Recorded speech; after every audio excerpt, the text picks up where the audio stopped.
সে আমার নির্বাচন করে নাই, আমার দলের অন্য জেলার মানুষ চিনি না, জানি না। ওর দিকে তাক করে ক্যামেরা, কে বলেছে যে হামজালা লোক ন্যায় এবং ইনসাফের লোক বলে এখন এই কাজ করতেছে?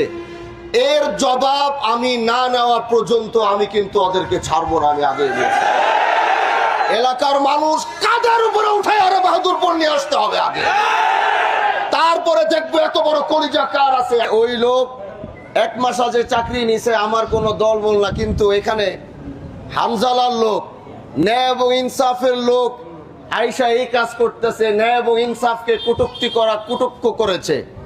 হামজালার লোক বলে এলাকার মানুষের ভিতরে বিভ্রান্ত ছড়িয়েছে। আজকে যদি ও এখানে থাকতো, আমি ওর জিবলাটা টান দিয়ে ছিঁড়ে ফেলতাম। আমি কি ফাইজলামি করতে এমপি হইছি মিয়া? কি মনে করেন? যেটা হয়েছে এটা ভুল হয়েছে। আমি বলেছি ওই সময় যদি ধরে ওরা আমার কাছে আনতো, আমার যে পায়ে যে জুতাটা পরা, 2টা লাঠি দিয়ে ওর কক্ষি ফাটাই দিতাম, পরে হাসপাতালে যা চিকিৎসা লাগতো এটা আমি করাতাম।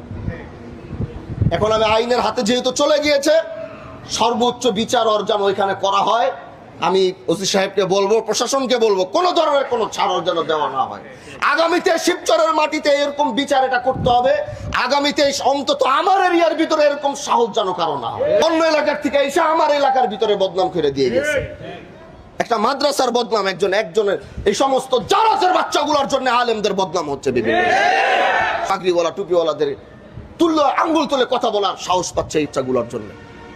এজন্য আমি প্রশাসনকে বলবো, সর্বোচ্চ আমার এলাকায় অন্তত যেন, বাংলাদেশে আমি চাবো অন্তত এই এরিয়া তার দ্বিতীয়বার জনের সাহস কারো যেন না হয়।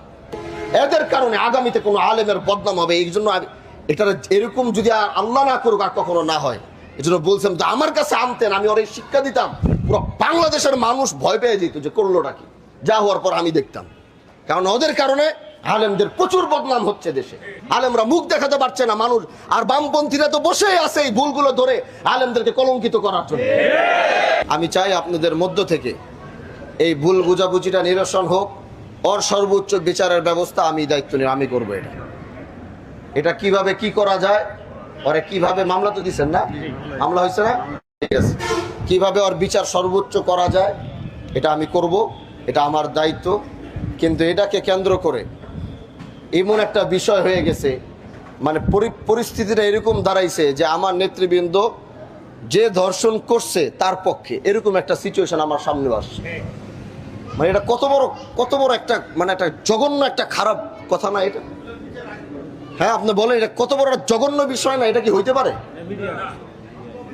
এই যারা এই ভিডিওগুলা, এই মিডিয়া যারা এই সমস্ত বিষয়গুলো প্রচার করছে, সরাসরি বলছে এটা হামজালার লোক, ইনসাফ আর ন্যায়ের পক্ষে লোক এই কাজ করে। এটা তো প্রমাণিত যে সে আমার লোক না।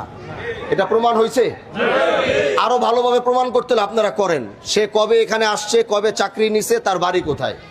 এটা যদি প্রমাণিত হয় সে আমার লোক না, তাহলে যারা আমার নামে এই কথাটা বলছে, যারা আমাকে আইনা এই বিষয়ে ছোট করছে, যারা আমাকে এখানে ঢুকাইয়া জাতির সামনে ছোট করার চেষ্টা করছে, তাদেরও প্রত্যেকের বিষয় আমি নিজে এটা হ্যান্ডেল করব।